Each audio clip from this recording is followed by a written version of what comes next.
اور اس کے لیے ہمارے ڈفرینٹ سروس چینلز ہے، جس میں ہمارا جو سب سے بڑا نیٹ ورک ہے سورج نیٹ ورک ہم اسے کہتے ہیں، مختلف دیہاتوں میں سورج کلینکس قائم ہیں پورے پاکستان میں، خصوصاً میں ذکر کروں گا پنجاب کا، KPK کا اور سندھ کا، ان تینوں صوبوں میں سورج نیٹ ورک کے ذریعے ہم سروسز دے رہے ہیں خواتین کو وہاں پر۔ اس کے ساتھ ساتھ ہمارا موبائل آؤٹ ریچ پروگرام ہے جسے ہم روشنی کہتے ہیں، اور اس کے ذریعے ہم گاؤں دیہاتوں میں جا کر خواتین کو ریپروڈکٹیو ہیلتھ کی فری سروسز پرووائڈ کر رہے ہیں، اور ہمارے اسٹیٹک کلینکس ہیں اس کے ساتھ ساتھ۔ اور لیکن سب سے امپورٹنٹ جو ہم کام کر رہے ہیں اس کے ساتھ، اگر میں اس کا ذکر نہ کروں تو زیادتی ہوگا، وہ ہے لوگوں میں ذہنی تبدیلی لانے کا عمل۔ ہم لوگوں کو یہ بات باور کرانے کی کوشش کر رہے ہیں کہ اپنے وسائل اور اپنی آبادی میں، اپنے کنبے میں توازن قائم کرنے کی ضرورت ہے، نہ صرف انفرادی سطح پر بلکہ اجتماعی اور ملکی سطح پر بھی۔ تو ہم خواتین سے ملتے ہیں، ان کے ساتھ میٹنگز کرتے ہیں، ہمارا سٹاف ڈور ٹو ڈور بھی جاتا ہے، کمیونٹی میٹنگز بھی کرتے ہیں، اور ہم ہر وہ ممکن ذریعہ استعمال کر رہے ہیں جس کے ذریعے ہم اپنی خواتین کو یہ میسج پہنچا سکیں کہ وہ اپنے کنبے کو اپنے وسائل کے مطابق رکھیں، تاکہ ماں کی صحت بھی بہتر رہے، بچے کی صحت بھی بہتر رہے۔ بالکل ٹھیک، بالکل۔ تو اگر ہم بات کریں کہ یہ آبادی کو روکنے کے لیے کیا ہم ریڈی ہیں یہ کانٹراسیپٹیو ویز یوز کرنے کے لیے، یا ہم آلریڈی کر رہے ہیں؟ ہمارے ولنگنیس ہے اس کی طرف کہ نہیں؟ دیکھیے بالکل ولنگنیس تو یقیناً ہے، لیکن ایک بات بڑی اہم ہے کہ لوگوں تک یہ میسج کتنا اسٹرانگلی پہنچ رہا ہے۔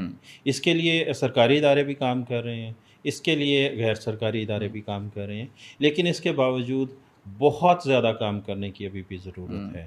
اگر ہم دیکھتے ہیں ہمارا جو ٹوٹل فرٹیلیٹی ریٹ ہے وہ 3.2 ہے، جو کہ بہت ہائی ہے ابھی بھی، اور ہمیں اس فرٹیلیٹی ریٹ کو نیچے لانے کی ضرورت ہے۔ ہمیں بچوں کی پیدائش میں وقفہ کرنے کی ضرورت ہے۔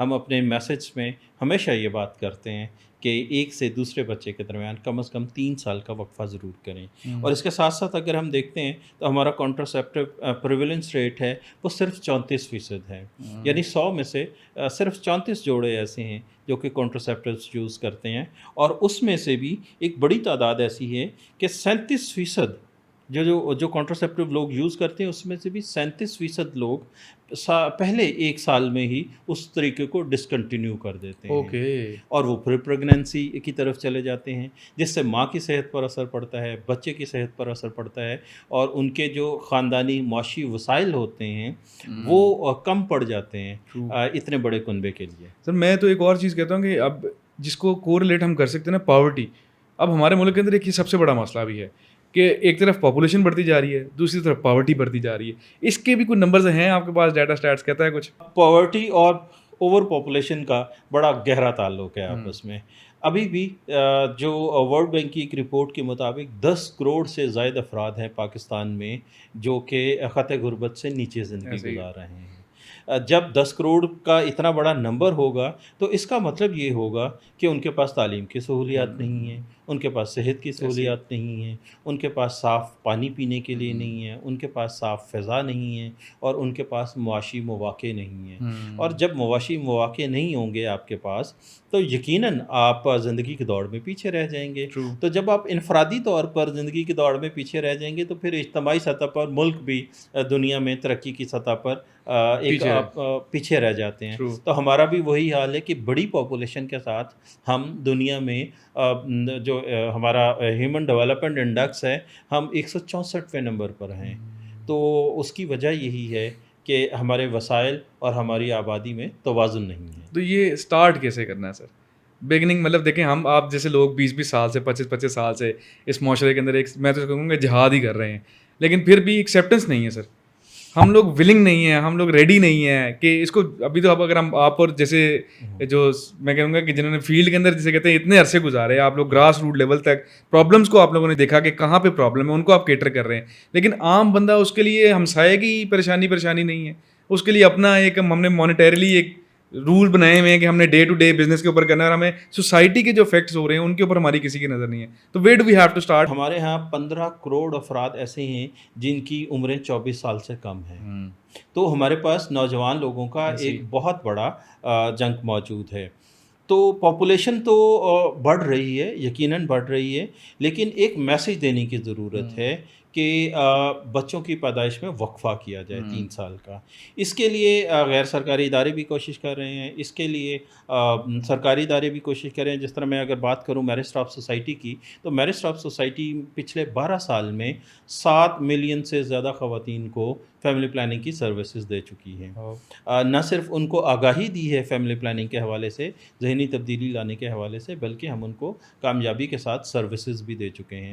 اسی طرح حکومت کے دیگر ادارے بھی کام کر رہے ہیں, مگر ابھی اس میں بہت زیادہ کام کرنے کی ضرورت ہے. نہ صرف ایسے ادارے جو کہ براہ راست فیملی پلاننگ سے متعلقہ ہیں, بلکہ میں تو سمجھتا ہوں کہ فیملی پلاننگ نہ صرف فیملی پلاننگ ڈپارٹمنٹ کا ایشو ہے, بلکہ یہ ایجوکیشن کا بھی یہ ایشو ہے, یہ ٹرانسپورٹ ڈپارٹمنٹ کا بھی ایشو ہے, یہ ہیلتھ ڈپارٹمنٹ کا بھی ایشو ہے. یہ ہمارے جتنے سرکاری ادارے ہیں سب کے ساتھ براہ راست لنک کرتا ہے. تو ہر ادارے کو اپنی سطح پر کام کرنا پڑے گا, خواہ وہ پارلیمنٹ ہو, خواہ وہ عدلیہ ہو, خواہ وہ مقننہ ہو, یا وہ غیر جو سرکاری ادارے ہیں ان کو. اور پھر اگر ہم اس کے دیکھتے ہیں, انفرادی بھی ایک ذمہ داری ہے.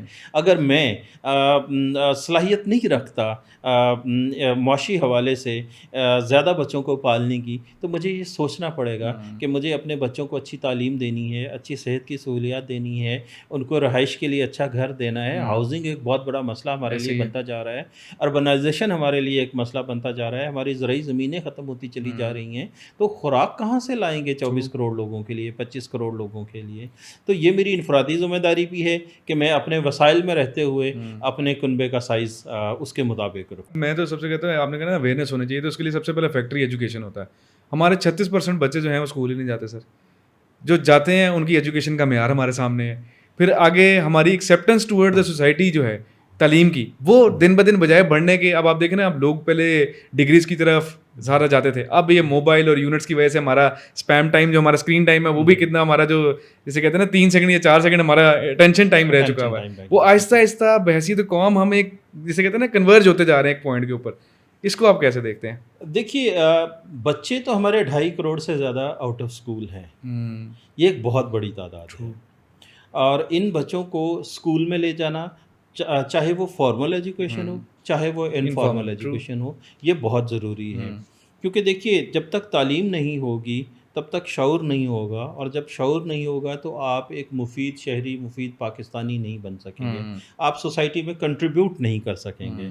تو بہت ضروری ہے کہ بچوں کے لیے یہ جو انتظام کیا جائے کہ یہ 2.5 کروڑ بچے آؤٹ آف اسکول ہیں, ان کو اسکولوں میں بھیجا جائے, تاکہ قوم کا جو اجتماعی شعور ہے اس کی سطح بلند ہو. جب شعوری سطح بلند ہوتی ہے تو پھر آپ اپنے وسائل کی طرف دیکھتے ہیں کہ میرے پاس کتنے وسائل ہیں, میں کتنے لوگوں کے لیے کما سکتا ہوں, ان کی ضروریات پوری کر سکتا ہوں, اور پھر اس کے بعد آپ اپنے فیملی سائز کو بھی کنٹین کرنے کی کوشش کرتے ہیں. تو اسی طرح اگر ایک فیملی کی بات ہے تو اسی طرح ایک ریاست کی بات ہے, اسی طرح ایک صوبے کی بات ہے. تو ہمیں دیکھنا یہ ہے کہ ہمارے ملک میں صلاحیت کتنی ہے, ہمارے اداروں میں صلاحیت کتنی ہے کہ وہ ان 24 کروڑ لوگوں کو یا 2.5 کروڑ بچے جو آؤٹ آف اسکول ہیں ان کو اسکولوں میں لائے, ان کو تعلیم دے, ان کو ہنر دے, اور معاشی ترقی کی دوڑ میں ان کا مفید استعمال کر سکے. ایسے ہی ہے. لیکن ایک اور بھی بڑا مسئلہ ہمارا اسٹنٹنگ گروتھ کا بھی ہے سر. اس پہ آپ کیا کہیں گے, یہ ہمیں کیسے کوپ اپ کرنا ہے سر؟ دیکھیے, جو بچے ہیں وہ کسی بھی ملک کا اثاثہ ہوتے ہیں, لیکن اس اثاثے کے ساتھ ہم کر کیا رہے ہیں؟ وہ جو کر رہے ہیں وہ یہ ہے کہ ہم بچوں کی اسٹنٹنگ گروتھ میں دنیا میں 3را ملک ہیں. ہمارے 43% سے زیادہ بچے اسٹنٹنگ گروتھ کا شکار ہیں, 43%, جو کہ بہت بڑا نمبر ہے. اور اگر ہم ساؤتھ ایشیا میں دیکھیں تو ہمارا سب سے لوئسٹ نمبر ہے اسٹنٹنگ گروتھ میں. تو ہمارے 38% بچے ایسے ہیں جو کہ پہلے 6 ماہ میں ہی ماؤں کی جو بریسٹ فیڈنگ ہے, جو بچوں کی بریسٹ فیڈنگ ہے, وہ ختم کر دی جاتی ہے. تو بچے کی جو گروتھ ہے وہ بہت زیادہ ہیلدی نہیں ہوتی ہے. پھر اس کے ساتھ ساتھ ہم دیکھتے ہیں کہ خود ہمارے ہاں بچوں کے لیے کو بہت زیادہ پروگرامز جو ہیں وہ اویلیبل نہیں ہیں, ماؤں کی تربیت نہیں ہے اس حوالے سے کہ ایک بچے کو پالنا کیسے ہیں. یہ ایک قدرتی طریقہ ہے, ہمارے یہاں بچہ پیدا ہوتا ہے اور وہ خود ہی بڑھتا پھلتا پھولتا چلا جاتا ہے, تھوڑی بہت وجہ اس کو ملتی ہے, لیکن کوئی ایسی سائنٹیفک طریقہ کار ہمارے یہاں کبھی ہماری نظر سے نہیں گزرا ہے جو کہ ماؤں کی تربیت کر رہا ہو, جو کہ فیملیز کی تربیت کر رہا ہو, جو کہ باپ کی تربیت کر رہا ہو کہ بچے کو ایک کیسی غذا چاہیے ہوتی ہے اس کی بہترین نشو و نما کے لیے. اگر میں اس میں آپ کے ساتھ شیئر کروں تو 10 میں سے 8 بچے ایسے ہیں جو کہ صحیح غذا ان کو جو ایک سٹینڈرڈ فوڈ ہے ایک بچے کو ملنی چاہیے وہ اس کو نہیں مل پاتی. تو اس کا نتیجہ یہ نکلتا ہے کہ اس کی ذہنی نشو و نما اس سطح پر نہیں ہوتی جو کہ ایک عالمی معیار ہے. تو ہمیں اس کے لیے جو ماؤں کا دودھ ہے وہ سب سے بہترین غذا ہے, اس کو کنٹینیو کرنا چاہیے. یا تو ہمارے قرآن پاک میں بھی لکھا ہے کہ مائیں اپنے بچوں کو 2 سال کے لیے دودھ پلائیں, لیکن ہمارے ہاں صرف 38% بچے ہیں جو کہ ماؤں کا دودھ پی سکتے ہیں پہلے 6 مہینے میں, اور اس کے بعد یہ ڈسکنٹینیو ہو جاتا ہے. تو ماؤں کی تربیت کی ضرورت ہے. جو باپ ہے اس کو بھی یہ بات بتانے کی ضرورت ہے کہ خدا را بچوں کے درمیان وقفہ بہت ضروری ہے, کیونکہ وقفہ ہوگا تو بچے کی جو جسمانی نشو و نما ہے اس کے لیے اس کو بہترین فیڈ دیا جا سکتا ہے, اس کے مالی وسائل بہتر ہوں گے تو وہ بچے کی تربیت بھی بہتر کر سکتا ہے. اب ہم بچوں کی بات کریں نا, ہم تو ابھی ان کانسیپٹ سے نہیں نکلے. اب ہمارے شہروں کے اندر تو ہم نے ہاسپٹل کی پر ہاسپٹل بنا لیا, گاؤں میں آپ جائیں ابھی تک دائی کا کانسیپٹ سر. کتنی ہماری ڈیتھس ہیں جو کہ ہم کہہ سکتے ہیں کہ جس کی وجہ سے جو ہم خود ذمہ دار ہیں جس کی ایز اے سوسائٹی, کہ ایک ماں کو وہ بیسک فیسلٹیز ہیلتھ مل ہی نہیں رہی ہیں, اور مرٹیلٹی ریٹ دیکھ لیں وہ آپ کے سامنے ہے کتنا ہے سر. ہمارے ہاں جو انٹینڈڈ پریگنینسیز ہیں اور ان انٹینڈڈ پریگنینسیز ہیں وہ 50-50 ہیں تقریباً. اگر میں 2023 کی بات کروں تو 12.7 ملین پریگنینسیز ہوئی ہیں پاکستان میں, جن میں سے 6 ملین ان انٹینڈڈ تھیں. اوکے, یعنی 47% بچے ایسے تھے جو مائیں پیدا نہیں کرنا چاہ رہی تھیں. تو اس کی ریزن کیا ہے, وہ کیسے, تو کیا ان کو جو ان میٹ نیڈ ہے وہ پاکستان میں کانٹراسیپٹیو کی بہت زیادہ ہے, رسائی نہیں ہے. اگر کوئی ذہنی طور پر تیار بھی ہو جاتا ہے کانٹراسیپٹیو کے یوزج کے لیے تو اس کی رسائی نہیں ہے وہاں تک. تو اس کا نتیجہ کیا نکلتا ہے, اس کا نتیجہ لامحالہ پریگننسی کی صورت میں نکلتا ہے. اور اگر وہ ان انٹینڈڈ بچے ہیں تو پھر اگلا اس کا سٹیپ کیا ہوتا ہے, یا تو اسے کیری کرنا ہے یا اس نے اس کو ڈسکنٹینیو کرنا ہے.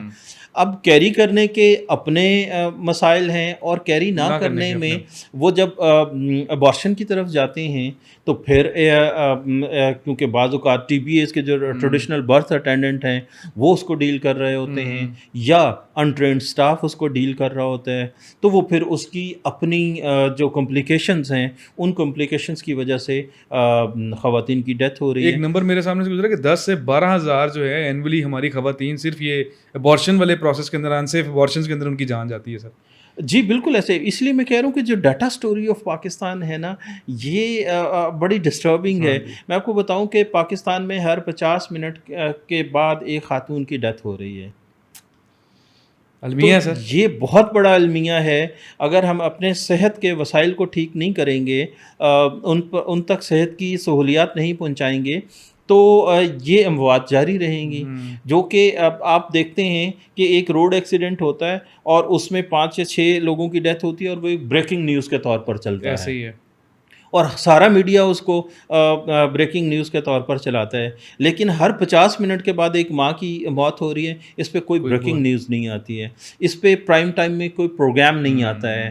جس بڑے اینکر کا ہم پروگرام دیکھ لیں ٹی وی پر تو وہ اسٹیٹمنٹ جرنلزم پہ بات ہو رہی ہے, ہی سیڈ شی سیڈ کی بات ہو رہی ہے, وہ منسٹرز کو لے کے بیٹھے ہیں, وہ پولیٹکس ڈسکس کر رہے ہیں, لیکن سماجی مسائل کب ڈسکس ہوں گے؟ ان کی کوئی جگہ نہیں ہے, ان کی جگہ نہیں ہے ہمارے پرائم ٹائم میڈیا کے پاس, ہمارے اخبارات کے پاس.